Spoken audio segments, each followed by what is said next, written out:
such a pleasure to talk to you again and to discuss this fascinating film. I was thinking, such a historical figure as Queen Victoria, we still dive into her life so many, many years later and find secrets. Is it thrilling for you as well to, dive into those secrets? It is. And to find out about an incident in her life which I didn't know about, and must have been a blessed break for her, a wonderful thing to happen in her last years of her life. Have somebody she could communicate with and talk to and be fond of and be normal with. How much research is available besides the book that's been written? Not very much. You just hear little bits of things. And Lee must have done it on the screenplay. And therefore if you put yourself in that position of, of her years with Albert, her years with John Brown, and then just being left. And as she says in the film, all my friends are dead. There's nobody alive anymore.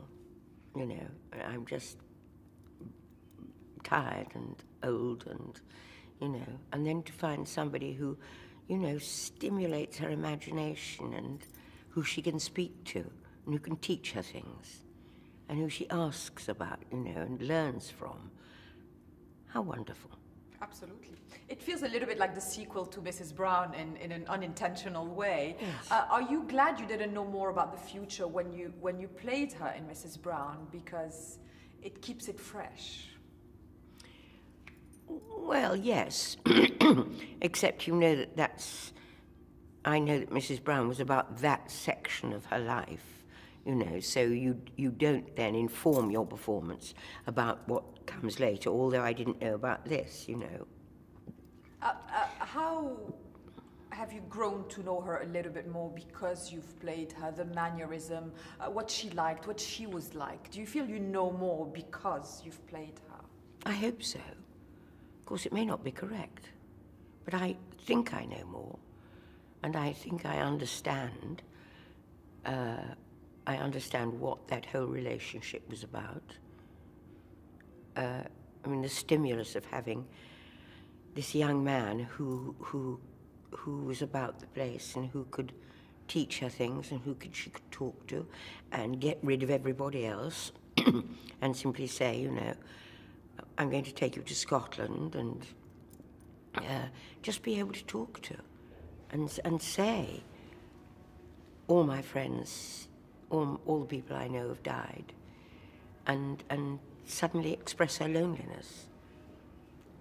Do you still enjoy, the costumes, the sets, the kind of, props that come with films like that, because you kind of enter that world? I do absolutely love it, because I trained as a graphic designer and as a theatre designer, and strangely, the person who designed this, Alan MacDonald, also designed Philomena, and also designed the Best Exotic Marigold Hotel, and he died 3 days ago. Oh, I'm sorry to hear. Yeah. So in a way, this is wonderful when you look at it and think, that Alan had done that. But it is thrilling to have something, if you have certain clothes, they condition the way you walk. There's no way, if you're wearing all that padding, and if you're wearing corsets and things like that, and if you have something on your head, there is only one way you can walk or sit. And we were allowed to film at Osborne House, her home. So the desk I was sitting at was her desk. And so the window was that view, and the corridor was that corridor. So, that's wonderful. That's done for you. It kind of transforms And Alan you. did the rest. Yeah, no, it's beautiful. It's quite thrilling, I think, to be part of films like that kind of take you somewhere else. I love that. I love to watch that anyway. She speaks about the loneliness of being queen in the film. Is that something that you can have information about, or it's just speculations about? Did she write about it ever? No, I think I think that must be very, very true indeed. And it's the thing of all her friends dying. I mean, all her friends, all the people of her age of a similar age that she might well be able to relax and speak and have a relaxed conversation, unhindered by formality of the court, has gone. And therefore, it must have come at a fantastic time. After so many years of great roles, are you able to immediately gauge what sparks your fire to accept a role? Do you know immediately? Instinctively. It's a combination of things, of who's going to direct it, who's written it, who's going to direct it. With Michael Caine, I think it is where you're going to go on location, isn't it? It's very good reason. Yes, I prefer playing something very different. The next thing, I play, I like to be as different from the last one, but I'm afraid that isn't often the case, because people see you as something, and it reminds them of something rather similar, so that's what you're offered. But if you consider Philomena and The Best Exotic Marigold Hotel and, yes, and a role like this one, yes, they were quite different. They Great were. Locations, all of them, but I suppose Marigold Hotel was the most thrilling for you. Oh, it was glorious. Yeah. Absolutely glorious. Yeah, absolutely glorious to watch as well. Tell us about working with Stephen Frears and how much you enjoyed that kind of intimate actor-director collaboration. Well, this is the 5th time I've worked with Stephen, and he doesn't say much. In fact, he hardly says anything at all. Excuse me.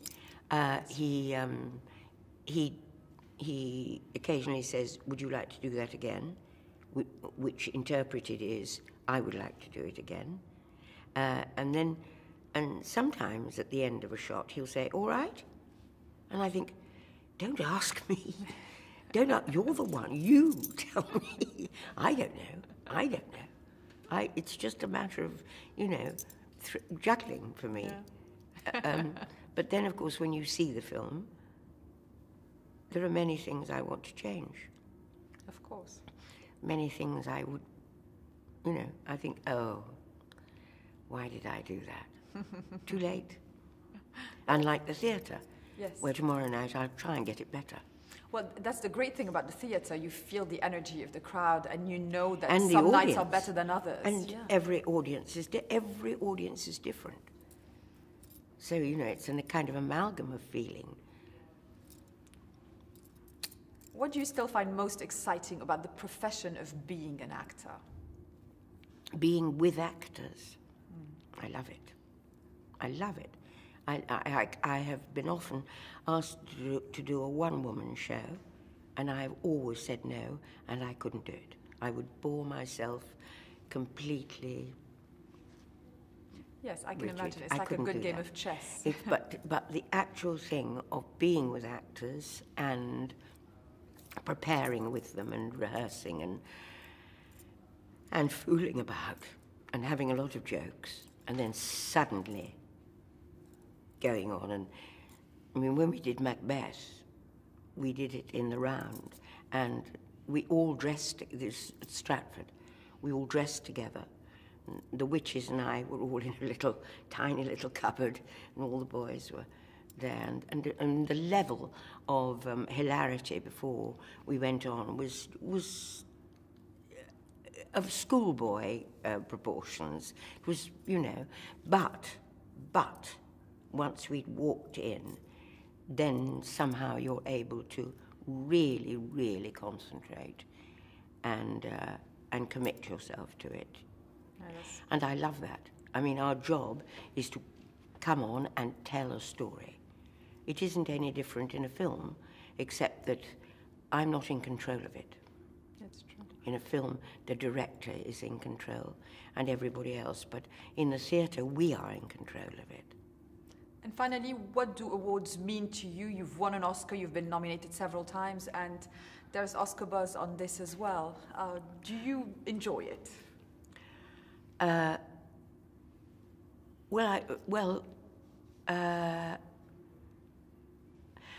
It's wonderful to be given them. It's wonderful, but then you've got to go on and be as good, if not better, afterwards. So it puts a pressure on you. And I'm not good at all that thing of, you know, getting dressed up and all sitting there and wondering who it's going. Oh, gosh, it's terrifying for me.